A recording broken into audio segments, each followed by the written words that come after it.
Hello and welcome to the PDA Society's podcast. We're here to chat about all things PDA to help you understand what people with this profile of autism are experiencing and how you can help. We'll be sharing research, professional expertise and the insights of people with lived experience to help you understand PDA and have more tools to make life easier. So, whether you're a PDA yourself, a family member, friend or professional trying to make a difference, welcome from everybody at the PDA Society.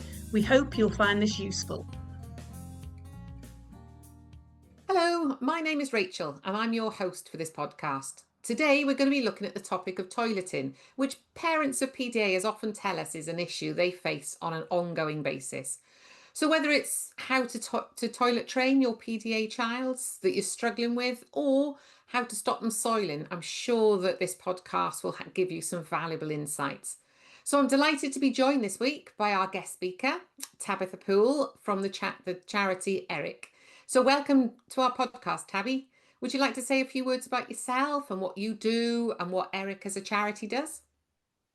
Absolutely. Thank you so much for having me. I'm so excited. This is one of my favorite topics. Of course, I love to talk about poo. So I'm an occupational therapist by trade, which means that I help children and families do the things that they need to do in their daily life. And a while ago, maybe about 10 years ago, I got really obsessed with poo, really into it. And I worked with a wonderful continence team, and this journey has taken me so far. So since then, I have developed my own multidisciplinary continence team in Australia where we see clients. I also offer a consulting business in the US where I spend some of my time as well, helping children and families with all things pee, poo, and the potty.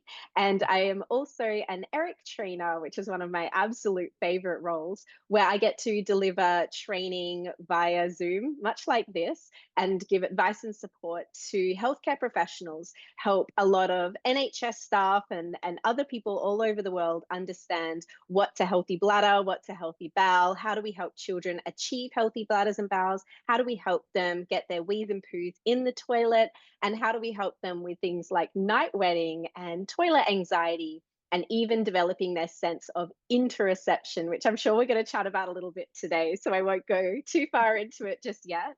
And Eric is such a wonderful organization. So Eric is a children's bowel and bladder charity based in the UK, but they help children all over the world. They have a helpline that is accessible to parents and clinicians if you have any questions where you're not too sure where to go.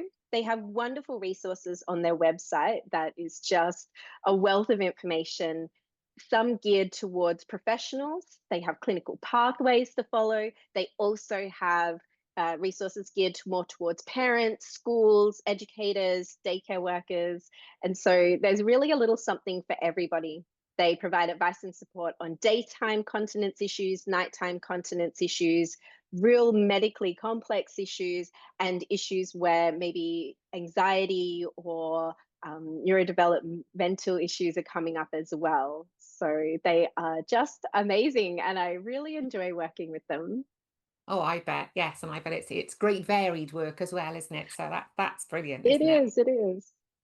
Fabulous. So I guess a great place to start then would be what is considered a typical age range for a child, to be toilet trained?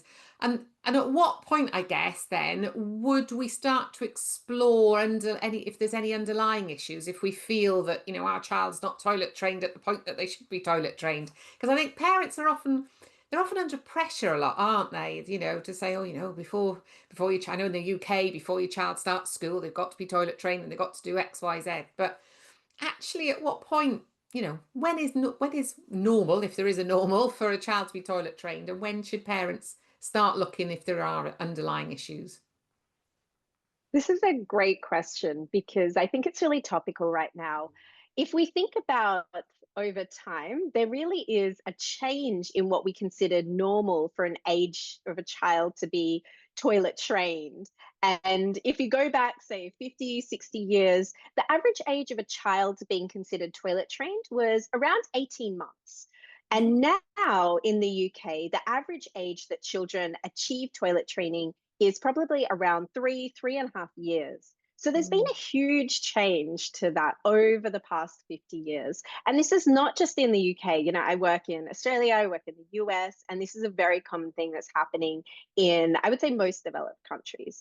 It is a lot to do with the environmental factors. Children themselves, their bowels and bladders haven't essentially changed much in the last 50 years. They haven't grown a new organ or anything different like that.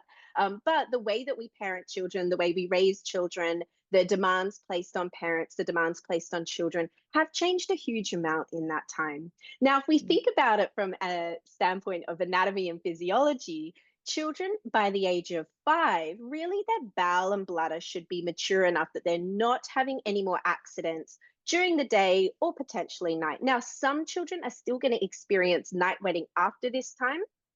Statistically, that tells us that it is still really common. But if we are not seeing, if we're not seeing any success at nighttime by the age of 5, we really want to be seeking help, because around, maybe not so much 5, but if we think around 6, 7, 8, 9, those ages, that's when children are starting to do sleepovers, school camp, you know, all of those sort of things. So developmentally, we really want to get kids ready for that. Now, if we talk about during the daytime, I know you mentioned school as being a real kind of hotspot time for parents to be expected to get their kids potty trained or toilet trained. Now, what we're finding is that more and more toilet training is really seen as sort of a short-term strategy that we're going to do. So, okay, my child's ready to start school this summer. We're in the summer holidays. My expectation might be that I can completely get them toilet trained from full-time nappies to full-time underwear within that time. And you know, at the beginning of the school holidays, that, you know, 6, 8, however long the school holidays weeks goes for, seems like an adequate amount of time.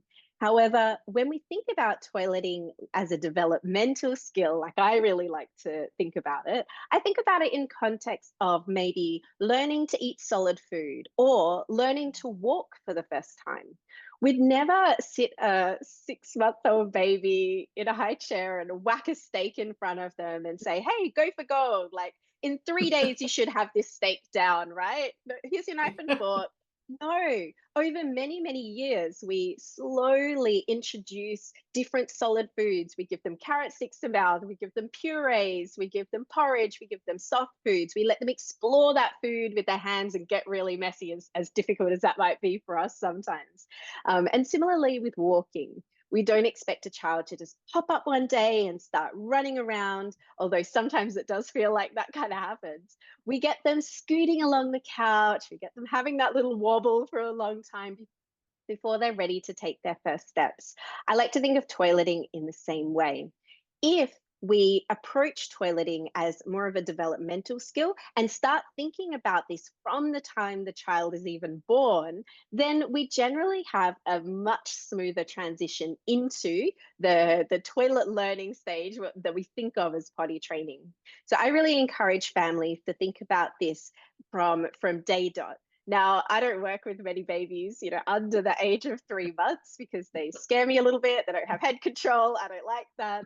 But once they hit a point where they do have head control, encouraging them to sit on a little potty, even if nothing comes out. Maybe during nappy change times, we have the potty just close by. Maybe they're not even sitting on it, but we talk about it. Maybe we play games and get their teddies involved and talk about wee and poo in a really positive and normal way, because these are things that we all experience in everyday life. So I've given you a really long-winded answer to this. I don't think there's any one size fits all strategy, but we know that children have the ability to be, potty trained or kind of continent from a very young age, from 18 months. We've seen that, 50 years ago, and that's still possible. But if we don't start early, then it's not going to happen. Yeah. Honestly, like that analogy was just making me laugh then about the when you said about the food. It's just so right, isn't it? It's like we just wouldn't expect them to eat something solid straight off. So why would we? The Absolutely. toilet. And I'll admit, I was one of those mums that went, right, summer holidays, we're gonna do it. It's gonna happen, and it didn't.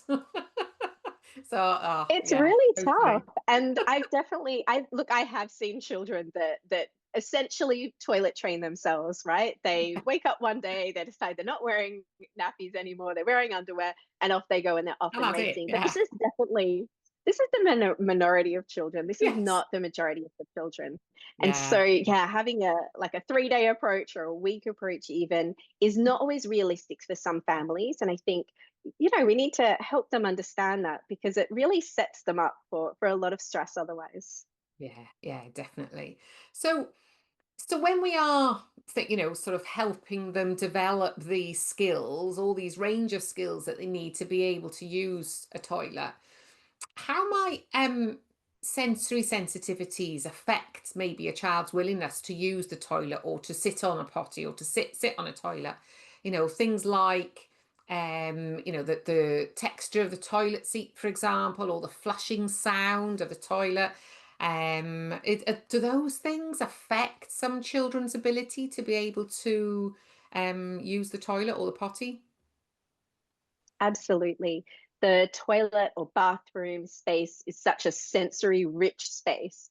And as a child who was terrified of flushing the toilet myself, I still have memories of flushing the toilet and running out of that room as fast as possible, because I was really scared of that. And I was a typically developing child, and I still had issues with that. So that tells us that our children who have neurodiversity, our children who have a PDA profile, who maybe have more sensory sensitivities than a typically developing child might, then of course they're going to struggle in an environment that could be so sensory rich, especially like you said, when there's loud sounds, when there's a lot of echo. Often bathrooms are just not designed for children either. They're designed for adults.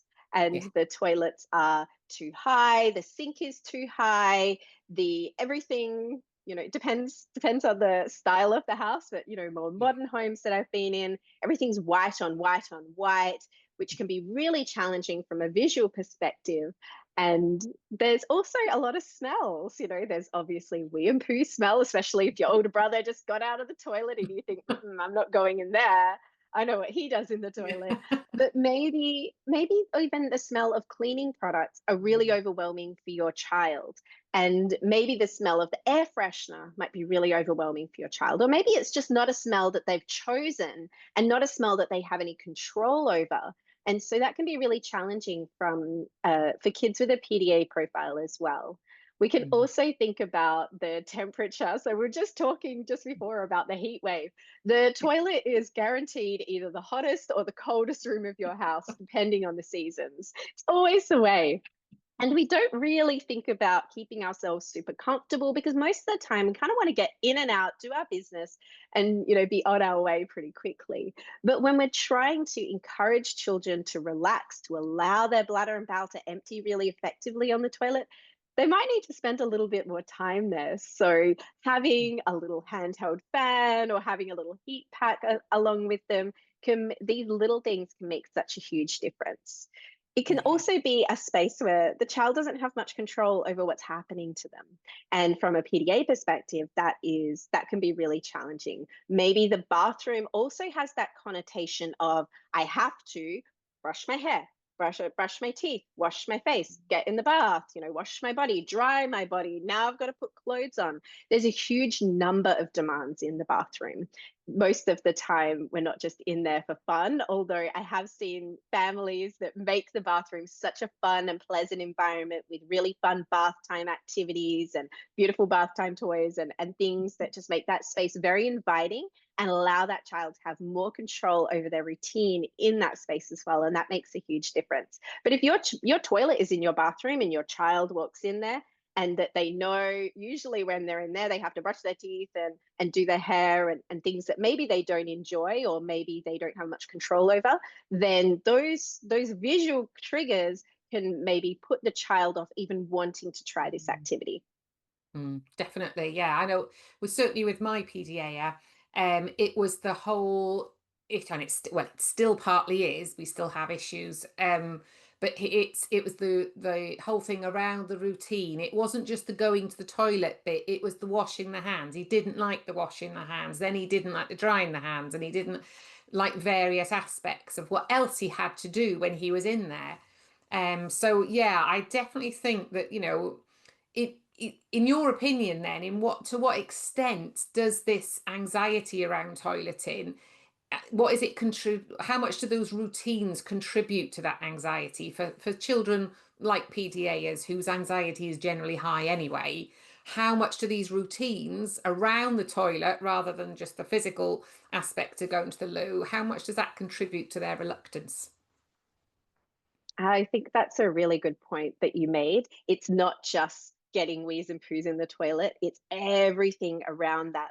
So there's more than 40 different steps that we have to do in order to use the toilet successfully. So things like pulling down our pants, pulling down our underwear, getting up onto the toilet, obviously doing a wee and poo, wiping, checking the paper, um, all the washing hand stuff that comes afterwards, the dressing, and even the internal demands that your body is placing on you. So your body is screaming at you and telling you that you need to do a wee and a poo right now, which can be a real challenge for a lot of our PDA kids who struggle with demands being placed on them, whether that be an external demand or an internal demand. And when we get the combination of a parent or a caregiver or a teacher or someone making a demand, when I say making a demand, I don't necessarily mean, you will go to the toilet right now, but even a suggestion, like, I wonder if you want to go to the toilet, can be perceived as a demand for a PDA kid, because they're really smart and they know that the only reason you're saying that is because you want me to do that.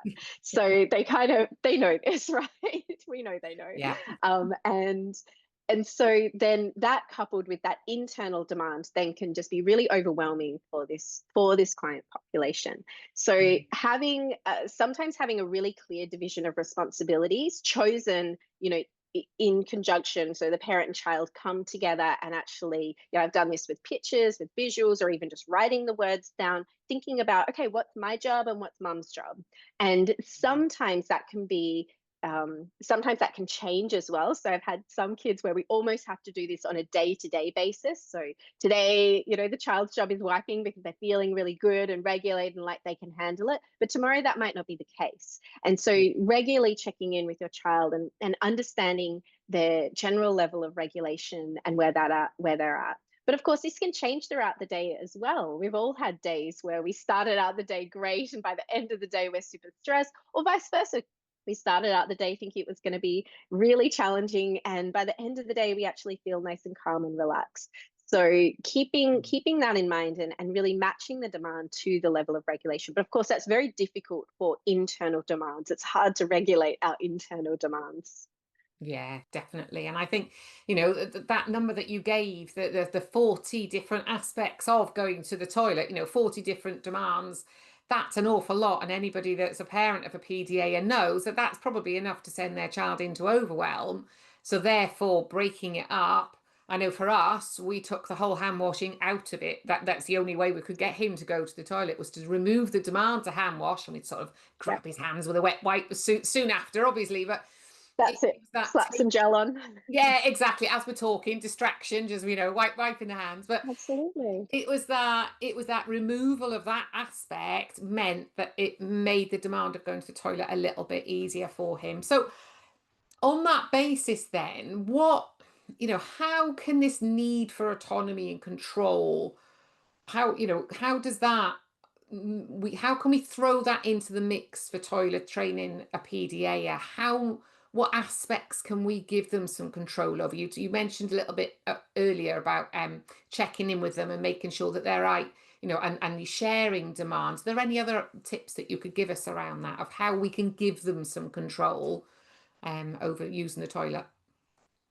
absolutely. So whilst I said it's tough to regulate those internal demands, because if your bladder is full, your bladder is full. There's not too much we can do about that. However, improving children's interoceptive awareness, so improving their ability to understand what their body is demanding from them, and also the why. I find with all of the PDA kiddos that I work with, giving them the why is is so important. Well, almost all of them. I've got a few that are not too interested. But for the vast majority of kids with a PDA profile that I work with, I mean, first of all, they're some of the smartest kids I've come across, so I can't trick them.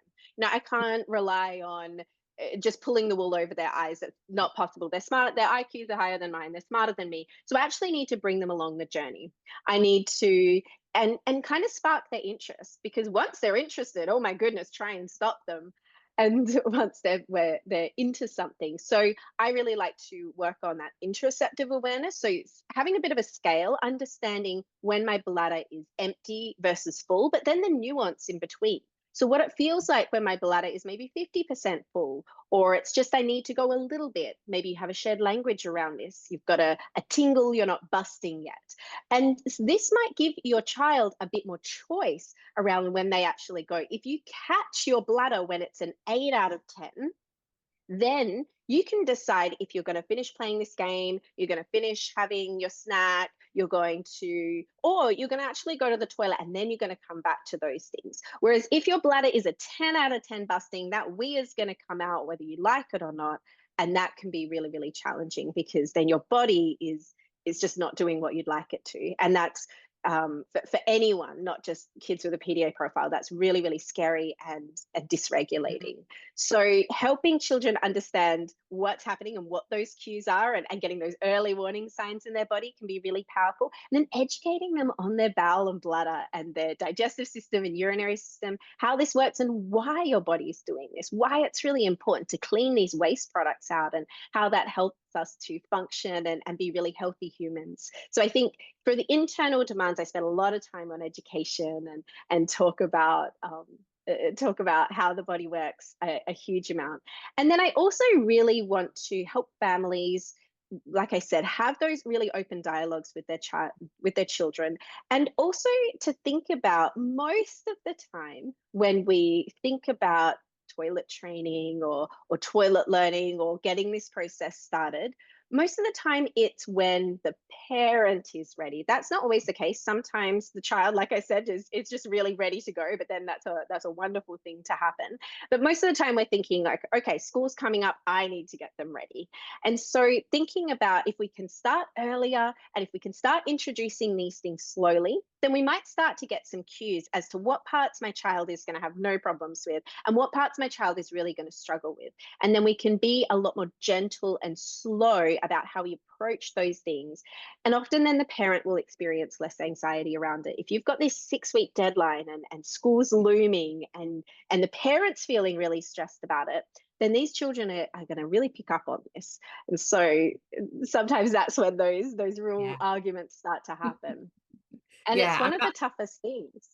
It is difficult, isn't it? But I mean, I think that's a great idea, to empower the child, even as a 2-year-old, empowering them to, the potty's there, they've got the option to use it if they want to, but that's for a PDA, and then that's giving them some control. If they don't want to, it's fine, because there's no time pressure on us, and we'll go with the flow type thing.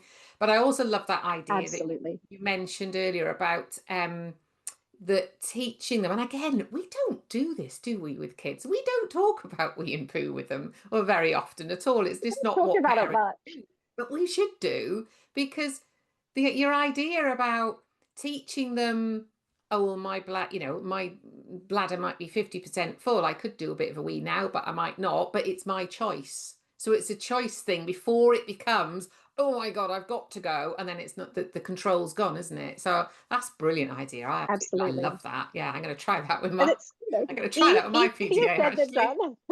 It is. It's such a powerful strategy. And of course, it's, like I said, it's like a lot of these things, they are easier said than done. And they do take time. Interoceptive awareness is a really challenging skill. So I am a fully fledged adult. I'm pretty well regulated. I teach this stuff for a living. And still, every so often, I will end up really hangry because I've forgotten to eat. I've missed all my body's early warning signs that I'm hungry. And now I am horrendous to be around, and someone needs to like shove a Snickers-bar in my face quick smart. And so if I'm able to miss these cues on occasion, then of course our children that have a lot of demands placed on them, that are dysregulated, parents that are really stressed around them, then of course they're going to miss out on these cues as well. I think as well, starting later, toileting in general, for some children, can be a good thing. But for the vast majority of children, if we don't even start talking about these things, or like you said, have a potty around and talk about what it is and what it's for. Most Mm. children come to the toilet with you at some point in your life. If you're a parent, that's just how it is. That's what they do. You have to accept it. Yeah, it's what they do. They sit on the floor. But maybe whilst they're in there, maybe talk about what we're doing. Maybe talking about mum's doing a wee right now, and the wee's coming from her bladder. It's a nice big balloon shaped organ. And even though your child's two, you'd be amazed what they can take in Yes. and what they can learn. So starting that really early. And if we think about routines as well, a lot of the PDA kiddos that I work with, they really thrive on routine once it's routine. So when they have that predictability, they know what's coming up. They have some choices, but things flow. They don't have to actively think about it too much. It's in their muscle memory.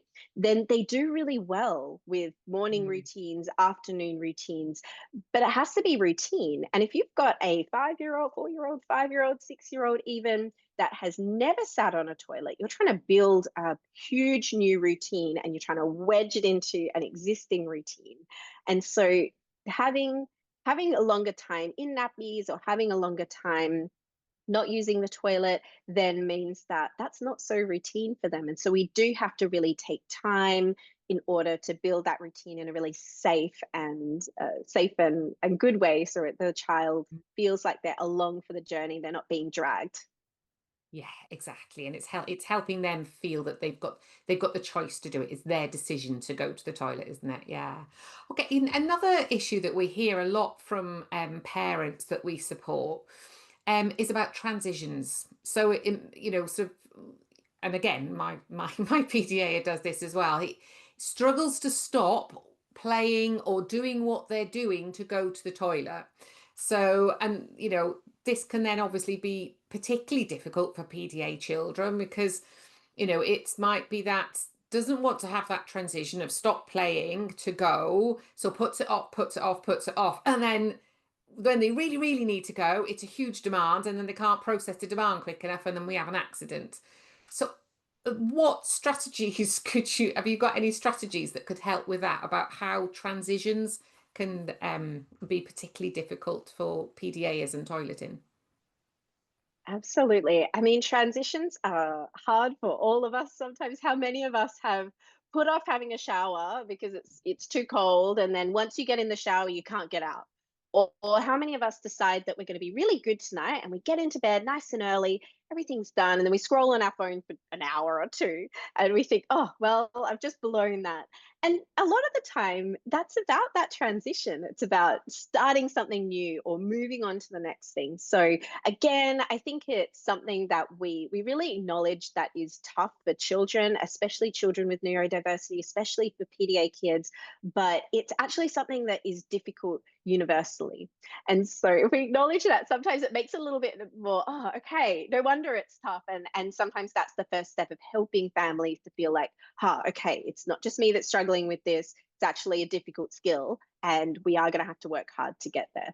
So again, I would take it back to that interoceptive awareness. A lot of the time when we're really focused on what we're doing, and this is when I get hangry because I'm, in a rabbit hole of something, I'm really interested in something, then it's very easy to ignore those internal cues. So having a practice of doing a little body scan or a little check-in, working that into something play-based, especially some kind of movement activity, sometimes even modifying our position and using that time to kind of quickly check in with our body, can really help PDA kids to assess in that moment what they might need and make a bit of a decision of, if I go to the toilet now, then I can get back to playing, or I actually want to go and play outside, and that might help with that transition. So almost kind of using it as a bit of a transition.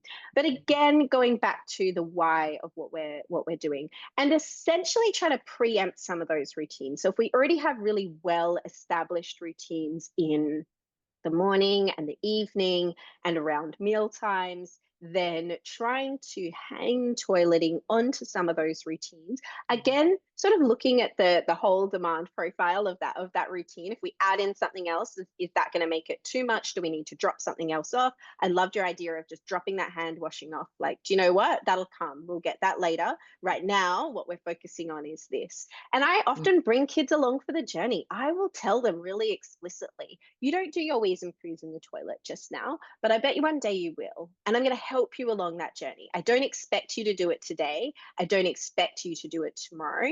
And you're going to do it when you're ready. And sometimes even just making that acknowledgement and having children realize, like, oh, she's not going to try and trick me into it, or she's not going to just suddenly make me do something, can help children to take a bit of a step back and realize that they are in control of this process. Now, of course, that sometimes means the process will take longer, but that's okay. Better that we get there in a year than we don't get there in 3 years. Yeah, definitely. And I love that idea of that body scan. So particularly if they're busy doing other things, you can almost role model a body scan, can't you? You can sort of start talking aloud about yourself and asking them, what does your body feel like, to help that possible transition then to the toilet, but they are still in firm control, which is great. So what That's about, such a great idea. I yeah, love the fact that, yeah, you verbalize it out. And I think the fact that you model it and you actually do it for yourself. So there's an outcome, like actually do that body scan, check in with yourself, check in with your own interoceptive awareness and decide, like, oh, I am hungry. Oh, I do really need some water. Oh, I need to move my body. I need to change my position, and show children that we're constantly working on this as well. This is lifelong learning. It's not something that we're just going to get and then we have it. oh, definitely. I mean, I do that body scanning quite a lot with my PDA, particularly before we're going to go out. So as we call it, Mum does her just in case wheeze. And so while I verbalize what I'm doing, I'm checking, do I need the loo? Do I not need the loo? I'm going to go just in case. But I never ask him, but then I can see him thinking, and I can tell he's doing exactly the same thing, because I've learned the hard way that, the minute we've gone out in the car, then he's like, I need to wee. But yeah, it is important to do, but to try to help those transitions, but let them have that control as well. So yeah. So Yes. And sometimes it's during the transition that we notice those things. Like I'll be sitting down at my desk and I'll feel great. The moment I stand up, I go, oh, I do feel a yeah, little something in my bladder and I think I do need to wee. And it's not until I've moved my body and I've actually changed my activity. And so I think, yeah, obviously not pulling children away from preferred activities, but sort of having this as just a family thing. This is everyone in what the we do. family. This is just what we do. Yeah, exactly. And then it's normal then, isn't it? It doesn't feel like they Absolutely. did. It's the whole family does it, and therefore it's just a natural thing to do. So What a great practice. so for children then that maybe might have had a previous negative experience around the toileting, so maybe for children that suffer with constipation or pain when they're going to the toilet, or maybe that they've been over pressured by somebody else before, maybe at nursery they've been like constantly asked to go to the toilet. Can that then, those negative experiences, lead to ongoing toilet avoidance in PDA children? Absolutely. I've seen these exact scenarios that you've described for children with and without a PDA profile. I think for children with a PDA profile, it can be even more challenging because of their demand avoidance and because of the way that their nervous system processes those demands and responds to those demands, and it can be such a big response. And so I think for these children, we really want to first focus on that feeling and sense of safety. Now, if something like constipation has been an issue in the past, then we definitely want to just pause all toileting most of the time and focus on getting the bowels working really well and really effectively. And that really should be the primary focus.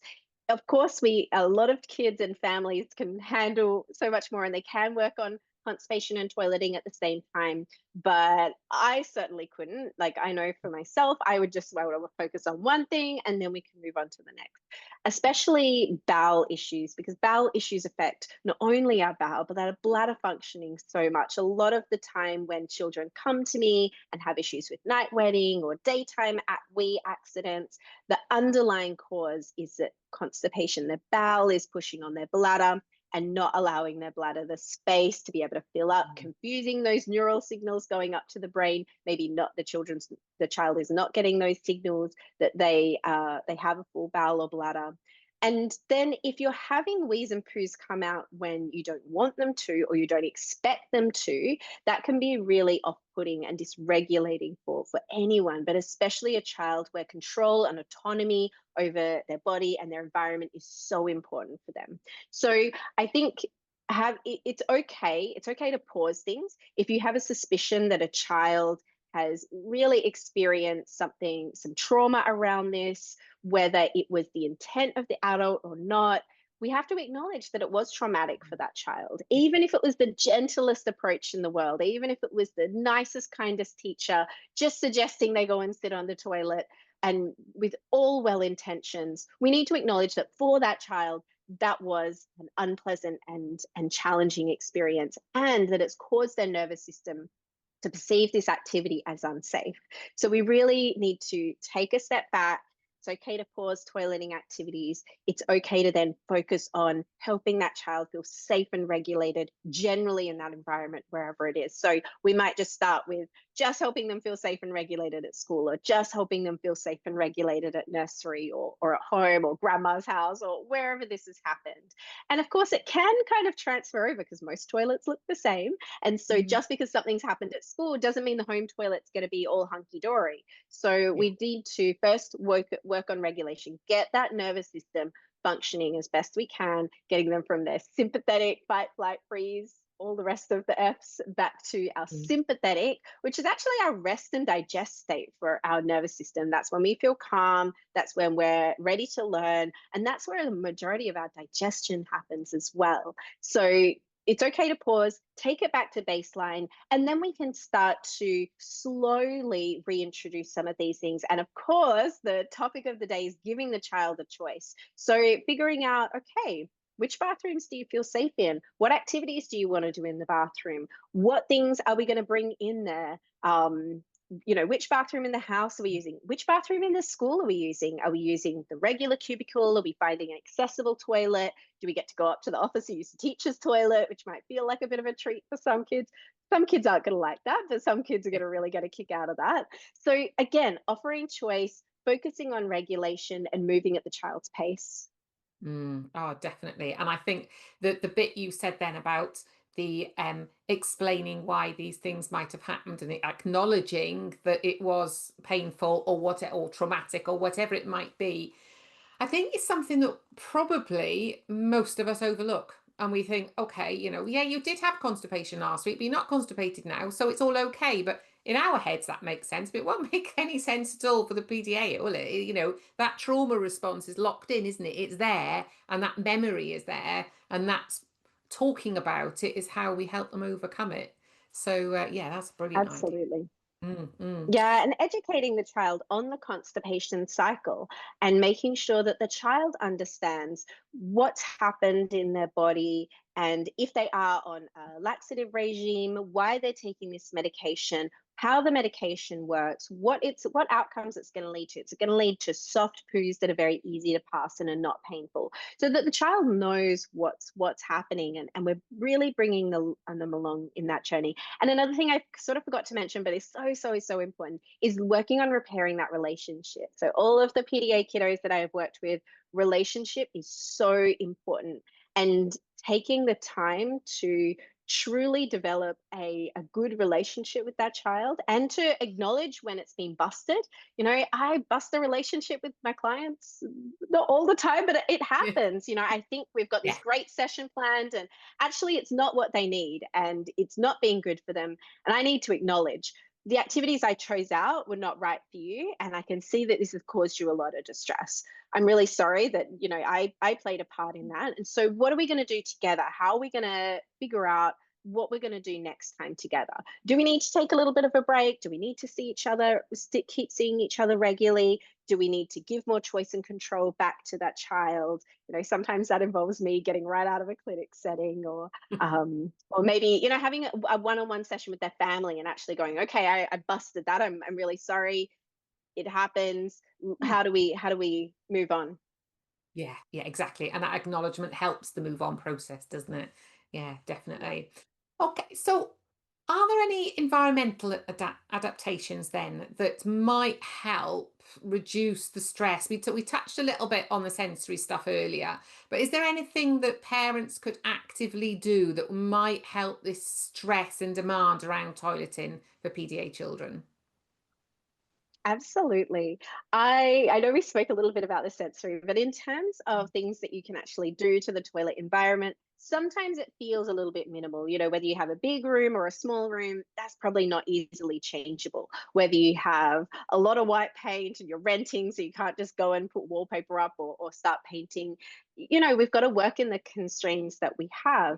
So I do really love a good toilet makeover, putting some like fairy lights or a galaxy light in there, having something that the child really likes. And if the child is that way inclined, if they're creative, if they like decorating, then get them involved. What do they want in there? Maybe they can choose out a couple of special items that we can buy, or maybe they can choose some items that you already have, or think about different sensory things. So visual, can they choose out their own air freshener or essential oil that they want in there, and that's the new scent of the toilet the kid gets to choose? Do they get to choose a new one each week, or do we want to keep it really consistent depending on that child?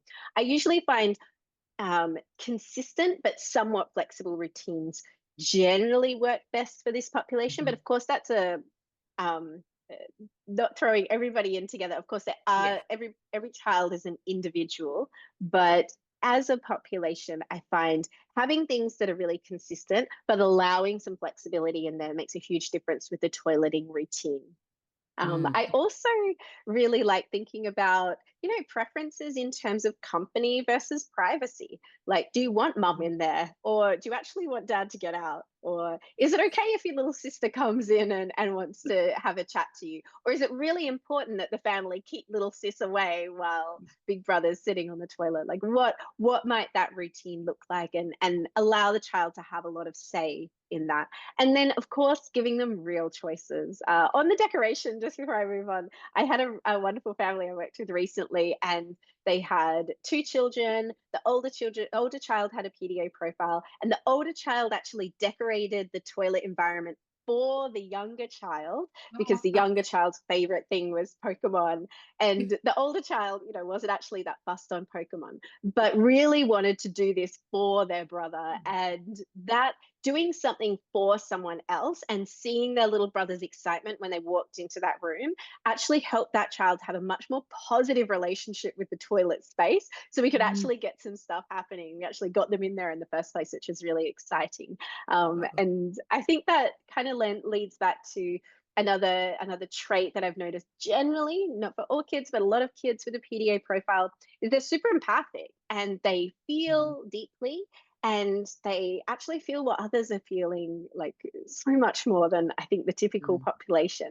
And so harnessing that is such a wonderful thing to do. That's great. Yeah, I love that example. That's brilliant. So Yeah, it was a lot of fun. yeah, I bet. Yeah. So I think just to round off this half of the podcast, it's just any further advice for parents. A lot of parents struggle, I think, to get that balance. And we talk quite a lot about balance when we're talking about PDA, but particularly the balance of support versus the balance of demand. How do parents know where's right to pitch it when you're encouraging, but you're not, being overly encouraging, so that it doesn't turn into a demand, and then but also that we don't want it being perceived as that pressure. How can they, any advice on how they can get that balance right? Yeah, that balance is really tough. And I think, firstly, we've done a lot of acknowledging today. Firstly, to acknowledge that you're not always going to get it right, and that's okay. Parenting is not about being perfect all of the time, because goodness knows that would never that's not going to work out. It's doing good enough most of the time.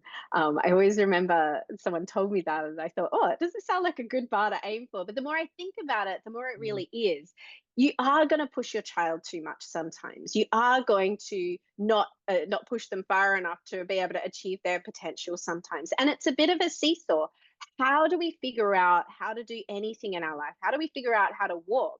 Well, we just get up and we give it a bit of a go, and we start early, and we make it motivating for children. We get in front of them, we wave the toys, we encourage them to come to us. We do all of those things. Now, with our PDA population, we might not be able to be as quite overt with our encouragement. As you said, getting the balance right is really important. But if we start early, start these conversations early, or if we haven't started early, if you're listening to this and you have a 6 or 7, 8, 9-year-old and we haven't really made progress, think about how you would start with a much younger child. Think about how you drip that information in. Think about how we'd start to have those more positive conversations around poo. When we're eating at the dinner table, did you know that this food is eventually going to become poo that comes out of our butt? Can we make it fun? Can we make it funny? Can we make poo jokes? Can we make fart jokes? What kid doesn't find a fart joke funny? The more that we make this activity a bit more intrinsically motivating as well. So rather than just thinking about, I think rewards are probably something that comes up so much and don't typically work great for this population, at least in my clinical experience.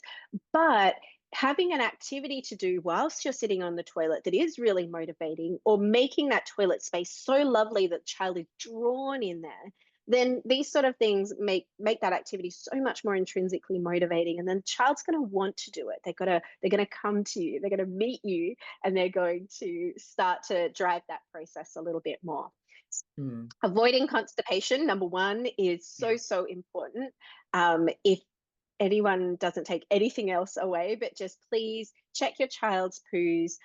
Definitely have a look on the ERIC website as to what is normal, what is healthy. If you have any suspicions that your child is constipated, please be really persistent with your medical professionals. A lot of medical professionals are fantastic and they have great knowledge and skills. Maybe they've been to some ERIC training, but a lot of health professionals have never worked in this area, and they don't necessarily have the training to know what constipation is and what a huge burden it can place on a whole family, and it might not be treated correctly. So definitely avoid constipation or get it treated, and keep it, try and have as much fun with it as possible.